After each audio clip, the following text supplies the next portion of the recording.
Hi friends, welcome to புத்தம் புது சமையல். இன்றைக்கி நம்ம கோவக்காயில் கட்லெட் செய்கிறது எப்படின்னு பார்க்க போகிறோம். இது எங்கள் தோட்டத்தில் உள்ள ஃப்ரெஷ்ஷான கோவக்காய் எடுத்துருக்கிறேன். 1/4 கிலோ அளவு கோவக்காய் எடுத்துக்கோங்க. அப்புறம் வெள்ளாரி 2 மீடியம் சைஸு, இஞ்சி பூண்டு எல்லாம் எடுத்துக்கலாம். இது ஒரு 1/2 கப் அளவு ரவை எடுத்துக்கோங்க. அப்புறம் 1 கப் அளவு வறுத்த அரிசி மாவு இல்லை இடியாப்பு மாவு எடுத்துக்கோங்க.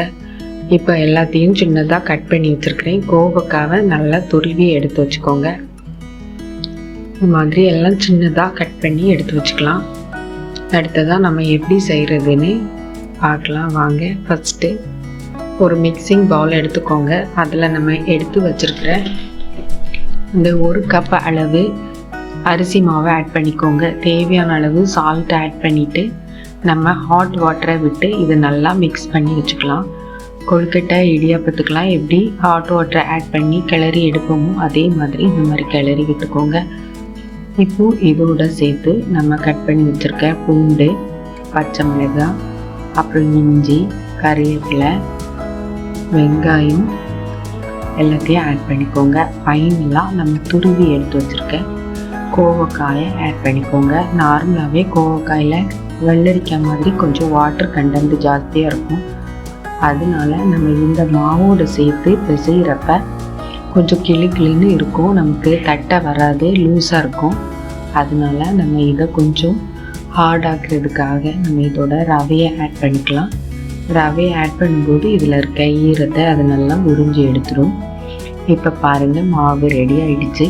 சப்பாத்தி மாவு மாதிரி இல்லாமல் அதோட கொஞ்சம் லூஸாக இருக்கிற ஸ்டேஜில் நம்ம பிசைகிறத நிறுத்திடலாம். இப்போ தண்ணி எதுவும் ஆட் பண்ணல, கொஞ்சம் ஆயில் மட்டும் ஸ்ப்ரெட் பண்ணி மேலே விட்டுறேன் ட்ரை ஆகாமல் இருக்கிறதுக்கு. இப்போ ஒரு பேன் எடுத்துக்கோங்க. அதில் 1 ஸ்பூன் அளவு குக்கிங் ஆயிலை ஆட் பண்ணிக்கலாம். இது ஹீட் ஆகிறதுக்குள்ளாடி நம்ம கட்லெட்டை ரெடி பண்ணிக்கலாம். ஒரு சின்ன பால் ஷேப்பில் கொஞ்சமாக மாவு கையில் எடுத்துக்கோங்க. எண்ணெய் தடவிக்கோங்க. வாழை இலையில் நான் எண்ணெய் தடவி வச்சுருக்கிறேன். இப்போ அந்த பால் அதில் வச்சுட்டு லைட்டாக ப்ரெஸ் பண்ணி ரவுண்டாக கட்லெட் ஷேப்பில் தட்டி எடுத்து வச்சுக்கலாம்.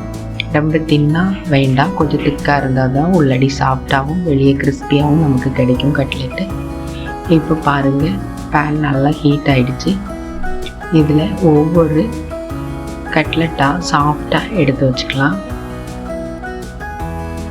அடுப்பை நல்லா சிம்மில் வச்சுக்கோங்க.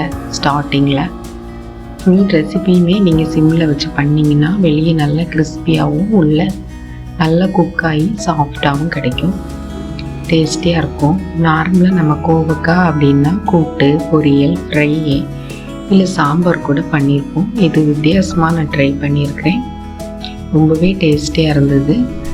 நீங்களும் மறக்காமல் ட்ரை பண்ணி பாருங்கள். சிம்பிளான ரெசிபி தான். கோவக்காய் மட்டும் நீங்கள் வாங்கினீங்கன்னா போதும், வேறு எல்லா பொருளுமே உங்கள் வீட்டில் இருக்கிற பொருட்கள் தான். இப்போ பாருங்கள், ஒரு பக்கம் நல்லா இல்லை, ஓரளவு ஃப்ரை ஆகிடுச்சு. இந்த ஸ்டேஜில் நம்ம அதை புரட்டி போட்டுருவோம். நான் 2வது ரவுண்டு ஒரு வாட்டி புரட்டிக்கலாம். அப்போ உங்களுக்கு கோல்டன் ப்ரௌன் கலரில் வந்துடும். இப்போ நம்ம ஃபஸ்ட்டு ஆட் பண்ண அந்த ஆயிலே ஒரு பக்கம் நல்லா ஃப்ரை ஆகிடுச்சுது, நடுவில் கொஞ்சம் வேகாமல் இருக்குது. அதனால் நம்ம இன்னும் ஒரு வாட்டி இதே மாதிரி புரட்டி போட்டுக்கலாம். இது நீங்கள் ஈவினிங் ஸ்நாக்ஸுக்கு நீங்கள் பசங்களுக்கு ரெடி பண்ணி கொடுத்தீங்கன்னா ரொம்பவே டேஸ்டியாக இருக்குதுன்னு விரும்பி சாப்பிடுவாங்க. நீங்களும் ட்ரை பண்ணி பாருங்கள். பிடிச்சிருந்தா மறக்காமல் கமெண்ட் பண்ணுங்கள், லைக் பண்ணுங்கள், ஷேர் பண்ணுங்கள்.